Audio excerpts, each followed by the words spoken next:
ദൈവനാമത്തിന് മഹത്വമുണ്ടായിരിക്കട്ടെ. നീ സന്ധ്യാസമയത്ത് അല്പനേരം ദൈവവചനം ധ്യാനിക്കുവാനായി എനിക്ക് തന്ന അവസരത്തിനായി അച്ഛനോടും ഇടവകയോടും നന്ദി ആദ്യം തന്നെ ഞാൻ അറിയിച്ചുകൊള്ളട്ടെ. ഇന്ന് നോമ്പിന്റെ 37-ാം ദിവസമായിട്ടാണ് നാം ആചരിക്കുന്നത്. ഇന്ന് ഈ സന്ധ്യാസമയത്ത് നമ്മൾ ഇനി വരുന്ന ദിവസങ്ങൾ എന്ന് പറയുന്നത് ഏറ്റവും നിർണായകമായ ദിവസങ്ങളാണ്. ചിലർക്കെങ്കിലും ഈ നോമ്പുകാലം എന്ന് പറയുന്നത് പലപ്പൊക്കെയുള്ള ബഹുമാനങ്ങളെ കാണുന്നത് ധാരാളം പേരുണ്ട്. ഈ നോമ്പ് എന്ന് പറയുന്നത് ജയത്തിന്റെ അടയാളവും ശക്തമായ സാധാരണ തോൽക്കാതെ ആയുധവുമാണ്.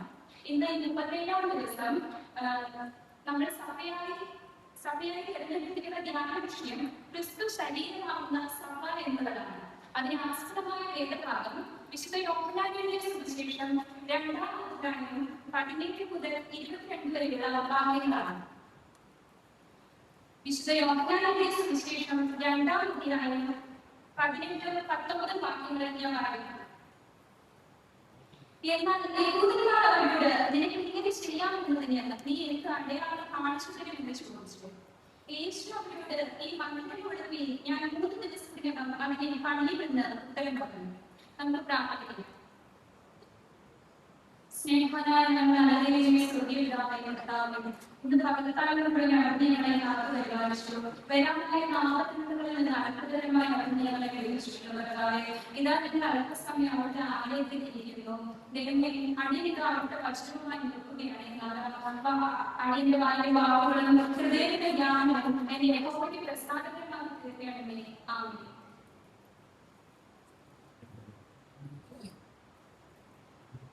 ആദ്യം തന്നെ ഞാൻ ചെറുതോടെ കാൺഭാഗത്തിലേക്ക് കടക്കുവാനാണ് ആഗ്രഹിക്കുന്നത്. ഒരിക്കൽ ഒരു ജ്ഞാനിയായ ഗുരു ഒരു ഗ്രാമത്തിലേക്ക് വന്നു. ആ ഗ്രാമത്തിൽ ആ ഗുരുവിനെ കണ്ടപ്പോഴേ ജനങ്ങളെല്ലാം തിക്കിത്തിരഞ്ഞു. കാരണം എന്ന് പറയുന്നത് അദ്ദേഹം വളരെ ജ്ഞാനിയായ ഒരു വ്യക്തിയാണ്. അദ്ദേഹത്തിന്റെ കയ്യിൽ അദ്ദേഹത്തിന്റെ ഓരോ വാക്കുകളും വളരെയധികം വിലപ്പെട്ടതാണ്. അപ്പോൾ ജനങ്ങളെല്ലാം നോക്കി നിൽക്കെ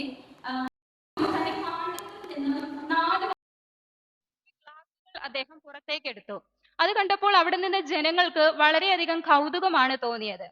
അതിനുശേഷം അദ്ദേഹം 4 മനുഷ്യ പ്രതിമകളെ കൂടെ അവിടെ നിന്ന് പുറത്തേക്കെടുത്തു. അതിൽ ഒന്നാമത്തേതെന്ന് പറയുന്നത് കല്ലുകൊണ്ടുള്ള പ്രതിമയും, രണ്ടാമത്തേത് മണ്ണുകൊണ്ടുള്ള പ്രതിമയും, മൂന്നാമത്തേത് പഞ്ഞികൊണ്ടുള്ള പ്രതിമയും, നാലാമത്തേത് കൽക്കണ്ടം കൊണ്ടുള്ള പ്രതിമയുമായിരുന്നു. ഇത് കണ്ടപ്പോൾ ജനങ്ങൾക്ക് ആശ്ചര്യം തോന്നി. ആദ്യം അദ്ദേഹം ആ ഒരു കുപ്പി ഗ്ലാസ്സിലേക്ക് കുറച്ച് വെള്ളം ഒഴിച്ചിട്ട് അതിലേക്ക് ആ കല്ലുകൊണ്ടുള്ള പ്രതിമ അതിലേക്ക് ഇട്ടു. ആ കല്ലുകൊണ്ടുള്ള പ്രതിമ അതിലേക്ക് ഇട്ടതിനു ശേഷം അതിനൊരു മാറ്റവും സംഭവിച്ചില്ല. അപ്പോൾ അദ്ദേഹം പറഞ്ഞു, ജനങ്ങൾ, അതായത് നമ്മൾ കാണുന്ന കുറച്ച് ജനങ്ങൾ എന്ന് പറയുന്നത് ഇപ്രകാരമുള്ളവരാണ്. അതായത് ആർക്ക് എന്തു വന്നാലും ഒരു പ്രശ്നവുമില്ല, അവർക്ക് ഒന്നും സംഭവിക്കരുതെന്ന് മാത്രമേ അവർ നോക്കുകയുള്ളൂ എന്ന് പറഞ്ഞു. രണ്ടാമതായി അദ്ദേഹം അടുത്ത കുപ്പി ഗ്ലാസ്സിലേക്ക് ആ മണ്ണുകൊണ്ടുള്ള പ്രതിമ ഇട്ടു. ആ മണ്ണുകൊണ്ടുള്ള പ്രതിമ അതിലേക്ക് വീണതും ആ വെള്ളം മൊത്തം കലങ്ങി. അപ്പോൾ അദ്ദേഹം പറഞ്ഞു, ചില കൂട്ടം ജനങ്ങൾ എന്ന് പറയുന്നത് ഇപ്രകാരമുള്ളവരാണ്, അവർ ഇന്നല്ലെങ്കിൽ നാളെ അവസാനിക്കുകയും ചെയ്യും. എന്നാൽ ഈ കൂട്ടർ നശിക്കുക മാത്രമല്ല, അവർ ജീവിക്കുന്ന സമൂഹത്തെ കൂടെ നശിപ്പിക്കുന്നവരാണെന്ന് പറഞ്ഞു. മൂന്നാമതായി അദ്ദേഹം ആ പഞ്ഞി കൊണ്ടുള്ള പ്രതിമയെ അടുത്ത ഗ്ലാസ്സിലേക്ക് ഇട്ടു. ആ പഞ്ഞി ആ വെള്ളത്തിലേക്ക് ഇട്ടപ്പോൾ തന്നെ ആ പഞ്ഞി ആ വെള്ളത്തെ മുഴുവൻ അബ്സോർബ് ചെയ്യുകയാണ് ചെയ്തത്. അതായത് ചില കൂട്ടം ജനങ്ങൾ എന്ന് പറയുന്നത് ആർക്കും കൊടുക്കുകയുമില്ല, മറ്റുള്ളവരിൽ നിന്ന് ഉള്ളതെല്ലാം ഊറ്റിയെടുക്കാനും ശ്രമിക്കുന്നവരാണ്. അദ്ദേഹം അതിനുശേഷം ആ നാലാമത്തെ ഗ്ലാസ്സിലേക്ക് ആ കൽക്കണ്ടം ഇട്ടു. ആ കൽക്കണ്ടം ആ ഗ്ലാസ്സിലേക്ക് വീണപ്പോൾ തന്നെ അത് മൊത്തം അലിഞ്ഞ് ആ വെള്ളത്തിലേക്ക് ചേർന്നു. അപ്പോൾ അദ്ദേഹം പറഞ്ഞു, ചില കൂട്ടം ജനങ്ങൾ എന്ന് പറയുന്നത് ഇപ്രകാരമാണ്, മറ്റുള്ളവർക്ക് മധുരമാകാൻ ശ്രമിക്കുന്ന ജനങ്ങളാണ് ചിലർ എന്ന് പറയുന്നത്. അവർ മറ്റുള്ളവർക്ക് വേണ്ടി സ്വയം അലിഞ്ഞു തീരുവാൻ വേണ്ടിയാണ് ശ്രമിക്കുന്നത്. അവർക്ക് ഇപ്രകാരം സ്നേഹം എന്ന് പറയുന്നത് ഒരിക്കലും ബിസിനസ് ആവുകയില്ല. ഒപ്പമുള്ളവരെ മധുരമാക്കി തീർക്കുന്നവനാണ് മനുഷ്യൻ. അവർക്ക് സ്നേഹം, അവർ എപ്പോഴും ഒരു സമർപ്പണ ബോധത്തോടെ മാത്രമേ മറ്റുള്ളവരെ കാണുകയുള്ളൂ. നമ്മുടെ ഈ പാഠഭാഗത്തും ഇന്ന് ഇതുപോലെ സമർപ്പണ ബോധമുള്ള അല്ലെങ്കിൽ തൻ്റെ ജീവനെ മറുവിലയായി മറ്റുള്ളവർക്ക് വേണ്ടി കൊടുത്ത യേശു ക്രിസ്തുവിനെ പറ്റിയാണ് നമ്മൾ ഈ പാഠഭാഗത്തൂടെ വായിക്കുന്നത്.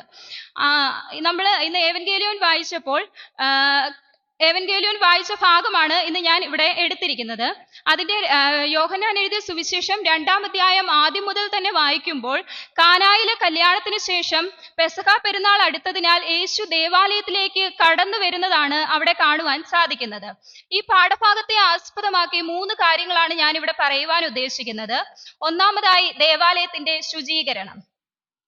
യേശു ആ ദേവാലയത്തിലേക്ക് കടന്നു വന്നത് കുറെ ചിന്തകളോടെയും കുറെ ആഗ്രഹങ്ങളോടെയും ആയിരുന്നു യേശു ആ ദേവാലയത്തിലേക്ക് കടന്നു വന്നത്. പക്ഷെ താൻ എന്താണോ പ്രതീക്ഷിച്ചത് അത് മാത്രം യേശുവിന് ആ ദേവാലയത്തിൽ കാണുവാൻ സാധിച്ചില്ല. പക്ഷേ യേശു അവിടെ കണ്ടത് കപടത അല്ലെങ്കിൽ അപകടം നിറഞ്ഞ കാഴ്ചകൾ മാത്രമായിരുന്നു യേശു അവിടെ കണ്ടത്. കാള, ആട്, പ്രാവ് എന്നിവ വിൽക്കുന്നവരെയും അതുപോലെ പൊൻവാണിഭക്കാരെയുമാണ് യേശു അവിടെ കണ്ടത്. യേശുവിന് ആ കാഴ്ചയിൽ തന്നെ അവരോട് ഒരു ദേഷ്യമാണ് തോന്നിയത്. യേശു അപ്പോൾ ഒരു കയറുകൊണ്ട് ചമ്മട്ടി ഉണ്ടാക്കി എല്ലാവരെയും ദേവാലയത്തിൽ നിന്ന് പുറത്താക്കുന്നതായി നമുക്ക് അവിടെ വായിക്കുവാൻ സാധിക്കും. തൻ്റെ പിതാവിന്റെ ആലയം കച്ചവട കേന്ദ്രമാക്കിയവർക്കെതിരെയാണ് യേശു ചാട്ടയെടുത്തത്. പ്രാർത്ഥനയുടെ ഇടങ്ങളിൽ ഇന്ന് ഇപ്രകാരമുള്ള അധപതനമാണ് നമുക്ക് കാണുവാൻ സാധിക്കുന്നത്. ദേവാലയം എന്നത് ദൈവത്തെ ആരാധിക്കുവാനുള്ളതാണ്. എന്നാൽ ദൈവത്തിന് വേണ്ടി നാം പ്രാർത്ഥിക്കേണ്ട സാഹചര്യത്തിൽ അവിടെ നമ്മൾ കച്ചവട കേന്ദ്രമാക്കി മാറ്റുന്നതാണ് നാം കാണുന്നത്. ഈ ദേവാലയങ്ങളിൽ നമുക്ക് ദൈവത്തിന്റെ സ്വരം കേൾക്കുവാൻ സാധിക്കണം. യെരുശലേം ദേവാലയത്തിൽ യേശു നടത്തിയ ശുചീകരണമാണ് നമുക്ക് ആ പാഠഭാഗത്തിലൂടെ വ്യക്തമായി കാണുവാനായി സാധിക്കുന്നത്. അവിടെ നടന്ന എല്ലാ വ്യാപാരങ്ങളെയും യേശു പരസ്യമായി എതിർക്കുന്നുണ്ട്. തൻ്റെ പിതാവിന്റെ ആലയത്തെ വീണ്ടെടുക്കുവാനായി ശ്രമിക്കുന്നതായി നമുക്ക് അവിടെ വായിക്കുവാനായി സാധിക്കും. തൻ്റെ ബാഹ്യമായ വസ്തുക്കളിലല്ല, മറിച്ച് ഹൃദയ പരിശുദ്ധിയിൽ ശ്രദ്ധ വയ്ക്കുവാൻ തൻ്റെ ജനത്തെ അറിയിക്കുകയാണ് യേശു ക്രിസ്തു ഈ വചനങ്ങളിലൂടെ. ഇരമ്യ പ്രവാചനം 7-ാം അധ്യായം 11-ാം വാക്യത്തിൽ പറയുന്നു, എന്റെ നാമം വഹിക്കുന്ന ഈ ആലയം നിങ്ങൾക്ക് മോഷ്ടാക്കളുടെ ഗുഹയോ എന്ന്. എന്തൊക്കെ വഴിപാടുകളും ത്യാഗങ്ങളും നടത്തി കഴിയുമ്പോഴും പ്രീതിപ്പെടുന്നവനാണ് ദൈവം എന്ന ചിന്തയുള്ളവരാണ് ഇന്ന് നമ്മളിൽ അധികം പേരും. അതിനുവേണ്ടി നമ്മൾ മറ്റുള്ള ദൈവങ്ങളെയും അല്ലെങ്കിൽ മറ്റുള്ള വഴിപാടുകളെയും ആശ്രയിച്ച് അതിന്റെ പുറകെ പോകുന്ന ഒരു കൂട്ടം ജനങ്ങളും ഇന്ന് നമ്മുടെ കൂടെ ഉണ്ട്. ഇപ്രകാരമുള്ള സങ്കല്പങ്ങളെ വൃത്തിയാക്കുവാനും അല്ലെങ്കിൽ ശുചീകരിക്കുവാനുമുള്ള ഒരു അവസരം കൂടിയാകണം നമുക്ക് ഈ നോമ്പുകാലം എന്ന് പറയുന്നത്. രണ്ടാമതായി, ദേവാലയത്തോടുള്ള തീക്ഷ്ണത. യോഹന്നാൻ എഴുതിയ സുവിശേഷം 2-ാം അധ്യായം 17-ാം വാക്യത്തിൽ പറയുന്നു, നിന്റെ ആലയത്തെക്കുറിച്ചുള്ള എരിവെന്നെ തിന്നുകളയുന്നു എന്ന് എഴുതിയിരിക്കുന്നത് ഓർത്ത്. യേശുവിന്റെ ഏറ്റവും തീക്ഷ്ണമായ പ്രതികാരമാണ് നമുക്ക് അവിടെ കാണുവാനായി സാധിക്കുന്നത്. എൻ്റെ പിതാവിന്റെ ആലയം വാണിഭശാല ആക്കരുത് എന്ന വാക്കു കേട്ടപ്പോഴായിരുന്നു ശിഷ്യന്മാർ നിന്റെ ആലയത്തെക്കുറിച്ചുള്ള എരിവ് എന്നെ തിന്നുകളയുന്നു എന്ന വാക്ക് സങ്കീർത്തനത്തിൽ ഉണ്ട് എന്ന കാര്യം ശിഷ്യന്മാർ ഓർത്തത്. ബൈബിളിൽ യേശു തീക്ഷ്ണമായി പ്രതികരിച്ച ഒരു സാഹചര്യമായിരുന്നു നമുക്കിവിടെ കാണുവാൻ സാധിക്കുന്നത്. ഇത് മാത്രമല്ല, യേശു തീക്ഷ്ണമായി പ്രതികരിച്ച വേറൊരു സാഹചര്യവും കൂടിയുണ്ട്. യേശുവും ശിഷ്യന്മാരും യെരുശലേമിലേക്ക് പോകുന്ന വഴി അവർക്ക് വിശന്നപ്പോൾ ഒരു അത്തിമരത്തിന്റെ അടുക്കലേക്ക് പോയി. പക്ഷെ ആ അത്തിമരത്തിൽ അവർ പ്രതീക്ഷിച്ച അല്ലെങ്കിൽ അവിടെ അതിനകത്ത് ഫലം കായ്ച്ചില്ലായിരുന്നു. അപ്പോൾ യേശു ആ മരത്തിനോട് ദേഷ്യപ്പെടുകയും ഒരിക്കലും നിന്നിൽ ഫലം ഉണ്ടാകാതിരിക്കട്ടെ എന്ന് പറയുകയും ചെയ്തു. അതും യേശുവിന്റെ തീക്ഷ്ണമായ ഒരു കാഴ്ചപ്പാട് തന്നെയായിരുന്നു. നമ്മുടെ പുതിയ നിയമവും പഴയ നിയമ ഭാഗങ്ങളൊക്കെ നമ്മൾ വായിച്ചു നോക്കുമ്പോൾ ശൗലും പൗലോസും എല്ലാം തീക്ഷ്ണതയുള്ള വ്യക്തികളായി തന്നെയാണ് കാണുന്നത്.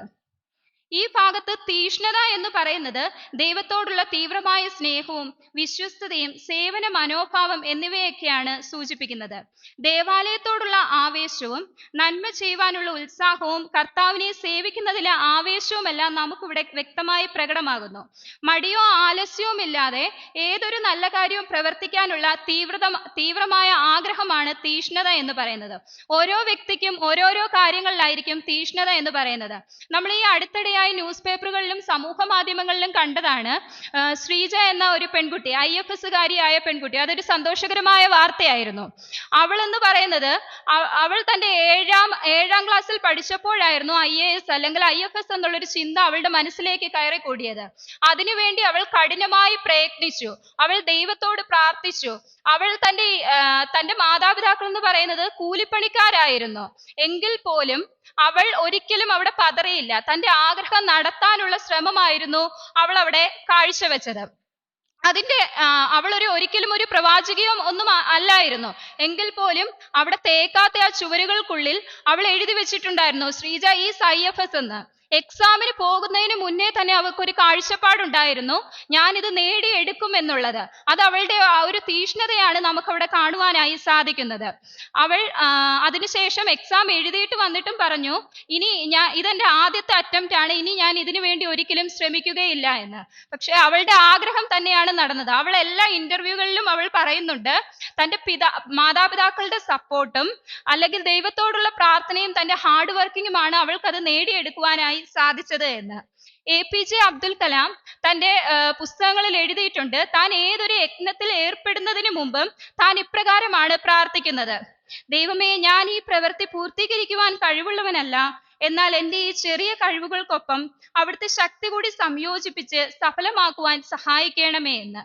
ഈ നോമ്പിന്റെ ഈ കാലയളവിൽ നമുക്കും ഇപ്രകാരമുള്ള ഒരു താഴ്മയും വിനയവും ഉണ്ടായിരിക്കേണ്ടത് അത്യാവശ്യമാണ്. മൂന്നാമതായി, ശരീരമാകുന്ന ദേവാലയം. വിശുദ്ധ യോഹന്നാൻ എഴുതിയ സുവിശേഷം 2-ാം അധ്യായം 19-ാം വാക്യത്തിൽ പറയുന്നു, യേശു അവരോട്, ഈ മന്ദിരം പൊളിപ്പീൻ, ഞാൻ 3 ദിവസത്തിനകം അതിനെ പണിയുമെന്ന് പറഞ്ഞു. 46 സംവത്സരം കൊണ്ട് പണിതുയർത്ത ഈ ദേവാലയം വെറും 3 ദിവസം കൊണ്ട് പണിതുയർത്തുമെന്ന് കേട്ട് അവർ യേശുവിനെ പുച്ഛിക്കുന്ന ഒരു രംഗമാണ് നമുക്ക് അവിടെ കാണുവാനായി സാധിക്കുന്നത്. യഹൂദന്മാർ കല്ലുകൊണ്ടുള്ള ദേവാലയത്തെ പറ്റിയാണ് പറഞ്ഞതെങ്കിലും യേശു ശരീരമാകുന്ന ദേവാലയത്തെ പറ്റിയായിരുന്നു അവിടെ ചിന്തിച്ചത്. താൻ മരിക്കുമെന്നും ഇവർ കൊല്ലുമെന്നും 3-ാം ദിവസം ഉയർത്തെഴുന്നേൽക്കുമെന്നുമുള്ള ഒരു പ്രവചനം കൂടിയായിരുന്നു അതെന്ന് പറയുന്നത്. 2 കൊരിന്ത്യർ 5-ാം അധ്യായം 10-ാം വാക്യത്തിൽ പറയുന്നു, അവനവൻ ശരീരത്തിലിരിക്കുമ്പോൾ ചെയ്തത് നല്ലതാകിലും തീയതാകിലും അതിനു തക്കവണ്ണം പ്രാപിക്കേണ്ടതിന് നാം എല്ലാവരും ക്രിസ്തുവിന്റെ ന്യായാസനത്തിന് മുൻപാകെ വെളിപ്പെടേണ്ടതാകുന്നു. ഇന്ന് നമ്മൾ ഓരോ പാക്കറ്റുകളൊക്കെ വാങ്ങുമ്പോൾ അതിന്റെ പുറത്തെല്ലാം എഴുതി വെച്ചിട്ടുണ്ട് ഹാൻഡിൽ വിത്ത് കെയർ എന്ന്. അതിന്ന് നമ്മുടെ മനുഷ്യരുടെ കാര്യത്തിലും അത് വളരെയധികം അത്യാവശ്യമാണ്. അതായത് ഇവിടെ ഇരിക്കുന്നതോ അല്ലെങ്കിൽ നമ്മൾ അറിയാവുന്നതോ ആയ എല്ലാ ജനങ്ങളും ഇന്ന് മരുന്നിന്റെയും അല്ലെങ്കിൽ മെഡിക്കൽ ഉപകരണങ്ങളുടെയും പുറകിലാണ് ജീവിക്കുന്നത്. അതായത് ഇപ്പൊ നമ്മൾ കുഞ്ഞുങ്ങളുടെ കാര്യം എടുക്കുകയാണെങ്കിൽ തന്നെ ഒരു കണ്ണാടി എങ്ങനെ നമ്മൾ പരിപാലിക്കുന്നു അതുപോലെ തന്നെ ആയിരിക്കണം ഇന്ന് കുഞ്ഞുങ്ങളെ നമ്മൾ പരിപാലിക്കേണ്ടത്. അത് പൊട്ടിച്ചിതറാൻ അത് എളുപ്പമാണ്, എന്നാൽ അത് തിരിച്ച് ഒന്നാക്കി എടുക്കുക എന്ന് പറയുന്നത് വളരെയധികം പ്രയാസകരമാണ്. പ്രായമായവരുടെ കാര്യം എടുത്താലും ഇത് തന്നെയാണ്. അവർ വില കൂടിയ മരുന്നുകളുടെ സഹായത്തോടെയാണ് ഇന്ന് ജീവിക്കുന്നത്. ചിലർ തമാശ രൂപേണ പറയുന്ന കേട്ടിട്ടുണ്ട്, പ്രായമായവരാണ് ഏറ്റവും കൂടുതൽ പണക്കാരെന്ന്. കാരണം എന്ന് പറയുന്നത് പ്രായം കൂടുന്തോറും അവരുടെ മഞ്ഞ പല്ലുകൾ സ്വർണ്ണ നിറത്തിലുള്ള പല്ലുകളാണെന്നും അവരുടെ വയറുകളിൽ കിഡ്നി സ്റ്റോണുകൾ ഉണ്ട്, അത് സ്റ്റോൺ എന്ന് പറയുന്നത് വളരെയധികം വിലയുള്ളതാണെന്നും അല്ലെങ്കിൽ അവരുടെ ശരീരത്തിൽ ധാരാളം ഗ്യാസും ഷുഗറും ഉണ്ടെന്നും ഒക്കെ പറയുന്ന തമാശ രൂപേണ കേട്ടിട്ടുണ്ട്. നമ്മുടെ ശരീരം എന്ന് പറയുന്നത് പരിശുദ്ധാത്മാവിന്റെ ആലയമാണ്. അതുകൊണ്ട് നാം ശരീരത്തിൽ ഒരിക്കലും പാപം ചെയ്യരുത്. നമ്മളിവിടെ ആയിരിക്കുമ്പോൾ പോലും ശരീരത്തിൽ ഒരുപാട് പ്രവൃത്തികൾ നടക്കുകയാണെന്ന് കർത്താവ് പറയുന്നു. ആത്മീയമായി പരിപോഷിപ്പിക്കുന്ന കാര്യങ്ങൾ മാത്രമേ നമ്മുടെ ജീവിതത്തിൽ ഉണ്ടാകാൻ പാടുള്ളൂ. ഈ നോമ്പുകാലം അഥവാ ലെന്റ് എന്ന് പറയുന്നത് ലീവ് എവരി നെഗറ്റീവ് തോട്ട്സ്, അതായത് നമ്മുടെ ജീവിതത്തിലെ എല്ലാ നെഗറ്റീവ് തോട്ട്സിനെയും കളഞ്ഞ് ഏറ്റവും ശുദ്ധിയോടെ നമ്മൾ അടുത്തു വരേണ്ട ഒരു കാലമായിരിക്കണം ഈ നോമ്പുകാലം എന്ന് പറയുന്നത്. യേശുവിനെ നമ്മുടെ ഹൃദയത്തിലേക്ക് ക്ഷണിക്കുകയും യേശു നമ്മുടെ ഹൃദയത്തിൽ വന്നാൽ പൈശാചികമായതിനെ എല്ലാം തള്ളിക്കളയുകയും ചെയ്യുമെന്നുള്ളൊരു വിശ്വാസം നമുക്ക് ഉണ്ടാകേണ്ടതുണ്ട്. അതിനുവേണ്ടി നമ്മളെ തന്നെ യേശുവിനായി സമർപ്പിക്കേണ്ടതുണ്ട്. നമ്മുടെ ജീവിതത്തെ തന്നെ യേശുവിനായി നമുക്ക് സമർപ്പിക്കാം. ദൈവം അതിന് നമ്മളെ സഹായിക്കുമാറാകട്ടെ.